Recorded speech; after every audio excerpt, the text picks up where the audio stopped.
இன்றைய வேளாண் ஆலோசனை நேரத்தில் கன்னியாகுமரி, தூத்துக்குடி, விருதுநகர், திருநெல்வேலி ஆகிய மாவட்ட விவசாயிகளுக்கான வேளாண் ஆலோசனை.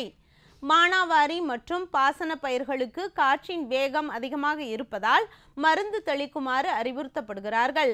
நெல்லில் தூர் பருவத்தில் பாசனம் செய்தல், மருந்து தெளித்தல் மற்றும் உரமிடுதல் மேற்கொள்ளவும்.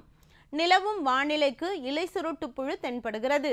ஒரு ஏக்கருக்கு அசாடிராக்டின் 0.03% 1000 மில்லி அல்லது குளோரோட்ரினிலிப்ரோல் 18.5% SC 150 கிராம் தெளிக்கவும்.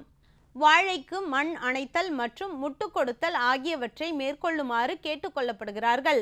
வாழையை சுற்றிலும் கிழக்கு மேற்கு திசையில் அகத்தி போன்ற காற்று தடுப்பு மரங்களை வளர்க்கவும். இதனால் அதிக காற்று, மழையினால் வாழை சேதமடைவதை தவிர்க்கலாம்.